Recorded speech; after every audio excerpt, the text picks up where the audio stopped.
Do you see Jordanian companies, coming and engaging? So maybe you can give us a little bit of a picture how Syria wants to position itself in the region, and what kind of foreign or neighboring activity are you seeing on the ground unfolding? Well, thank you very much. Thank you very much again for this important, and this is our second year talking about the Levant and Iraq Forum, which led by our Dr. Dilawar as well. Very important to start the discussion with function or forum. I think that was a good analysis. What we started with is a think tank consortium that really talks and addresses these issues. Last year in this forum, we were talking about an illusion of stability, an illusion of frozen conflict, that this could explode, and that the scenarios out there are not really a win-win. It's a lose-lose at that time, meaning you have to adapt, and you have to adapt to the international intervention, adapt to the conflict. And one of our experts in the team was talking about adaptation to a long-term conflict, a low intensity, etc. What we had in Syria is, one party won over and took over power.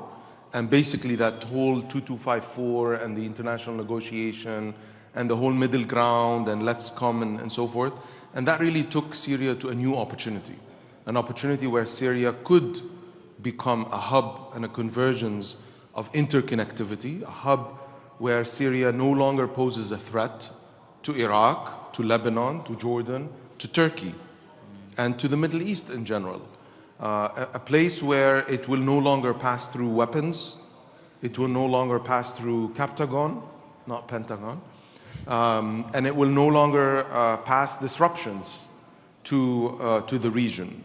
I think that is a serious and deep shift in the regional non-order that was taking place. Getting rid of most of the Iranian militias really made a huge difference in creating a new opportunity for Syria to create healthy relationships with all its neighbors, healthy relationships with Russia, with the US, with Europe.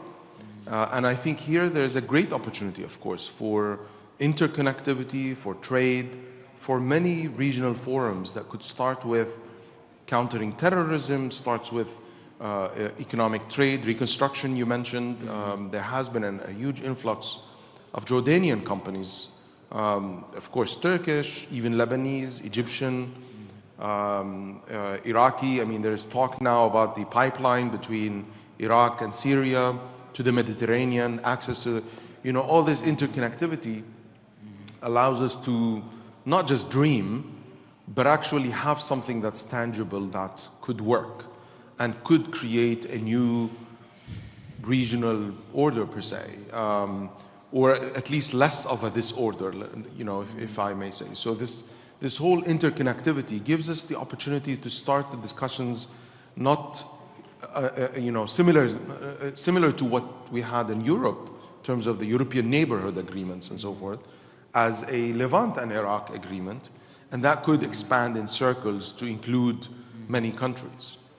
If you could tell President Shara what he should prioritize in terms of a cooperation project with a neighboring country, which would it be? Well, it's very difficult to talk about one issue because in Syria today and in many regional countries, we have several issues at the same time, and that's what makes it more complex. So, I would definitely reiterate the issue of education, because that's the strategic approach. That's what will create tomorrow's diplomats that will be able to talk to each other, will be able to understand each other. And the Levant in Iraq Forum, led again by Dr. Dilawar, has offered this scholarship to students that would exchange. And now hopefully we will have those seats as well in Syria very soon, and in Jordan, and in Lebanon, and in Palestine hopefully, so that we can create a common understanding and a generation of diplomats. That's perhaps the long term. The short term, we have security challenges, we have reconstruction challenges, we have social cohesion when we talk about a regional initiative for countering hate speech, a regional collaboration to and solidarity to allow for a safe environment of reconciliation that avoids hate speech and discrimination, anti-discrimination laws. I mean, those are functions that could perhaps be the snowball effect that would evolve into much bigger issues. You know, we tried the Syrian government and tried in the beginning to create this counterterrorism operation room. Maybe it was too much to aim for at the beginning, in the beginning of this year. But perhaps we can go towards a regional framework for the return of refugees. You know, that's something that is of the benefit and of interest of everyone in the region, of how can we create this voluntary, dignified return for refugees. What are the requisites, the requirements, what are the conversations that need to take place? Today, these conversations are not taking place across the regions.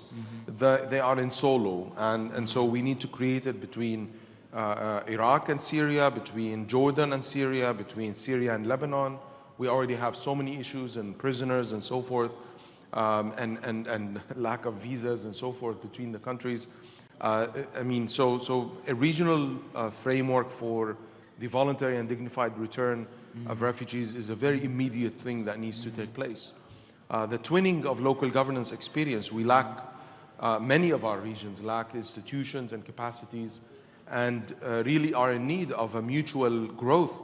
We cannot have one country be overcapacitated and has a high capacity, because that will not impact the region. And so when we create these types of cooperations, of an exchange in terms of, we started with education, which is the long term.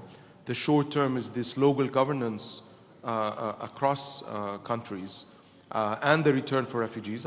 You know, this is a multi-layered approach that perhaps different people could be working on it in different directions. No, thank you. I mean, this is lots of very concrete ideas. I mean, twinning local governance. Yeah, but you know, as we said yesterday, maybe the security situation has to stabilize before. I mean, you're still in war with one of your neighbors is there's still armed conflicts. I mean, going on somehow. But I mean, perhaps those will create a security discussion. I mean, is it the chicken or the egg? Do you start with this or that? I think we don't have a choice but to go at the same time in parallel, in all directions, and hoping that one layer will have an impact on the other layers. You know, the question on intracommunal violence that is always looming. Well, I think one of the regional ideas that could be, as a result of those forums, is the issue of reconciliation, not necessarily forgiveness, but accountability and moving forward. Sometimes you do not need to forgive the past because it will prevent you from repeating your mistakes. So sometimes also creating some national memories and icons to remember any future potential dictator that the end of a dictator is not good. And the end of any crimes is that you will be held accountable. At the same time, yes, you do need forgiveness. You do. So we say forgive but not forget. Forgive and build reconciliation. I mentioned the issue of anti-discrimination laws across this region as a function, as not the chicken or the egg, but as something that will take us out of that binary approach. Because it's very sensitive. Our populations in the region are very emotional, very much driven by social media, and unfortunately. And perhaps we need a positive approach to social media so that the good can prevail, and the good messages of our religious leaders, our communal leaders, our political leaders can all sing the same song. And actually songs are also a good way of cross-regional messages that could potentially calm down these fears. And you say something in Sayyidah Zainab in Damascus, it rings across the Middle East.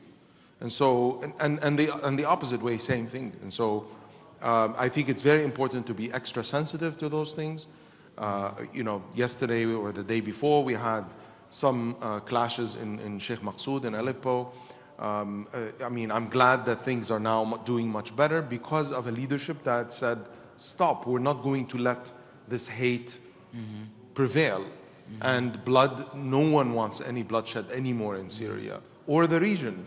Not Lebanon, of course not Jordan is being impacted by all this for the last 15 years. But I think there is a will now by a lot of people in the region, and perhaps this is where these types of forums here could unite us and could get us into a common declaration, a common pact that we can talk about, protecting the rights of all people, all components, all members, all citizenship, promoting equal citizenship, I mean, across the board, and bringing the experiences that perhaps are in the middle of their success or those that have succeeded, so that these experiences could be passed along. And that a pact that is cross-regional is much better than a Damascene pact, for example, in Damascus alone. Because we don't live in a vacuum. Again, a message on social media of someone allegedly cursing religious figures or and so forth will, unfortunately, and that happened in Syria in the last few months. I think that is perhaps the answer to a lot of the questions raised here, or the comments about forgiveness, reconciliation. That's not a separate Syrian process. That is a process that is interlinked with the region, and we have a lot of grievances dating back to the mandate, to the Ottomans, to whatever, but we have a very common future as well. And I think there's a great opportunity, again, out of these forums, so that we can really reach a pact or a minimum shared and common interest, so that we can say Syria is becoming a convergence of a mutual overlapping interest for all. If we can see, whom do you consider maybe the ideal convener, and what about the other international powers? China, Russia was mentioned yesterday. Do they play any role in your kind of Levantine considerations, Akram?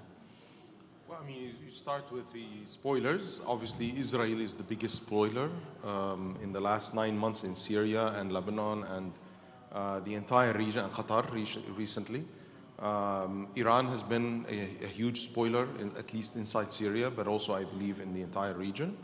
There are, whether you talk about social media, whether you talk about proxies, whether you talk actual war that has been waged by Israel, or the cyber war waged by some of the Iranian proxies. I mean, that has been the biggest destabilizing factor in the last year, let's say, from our last forum.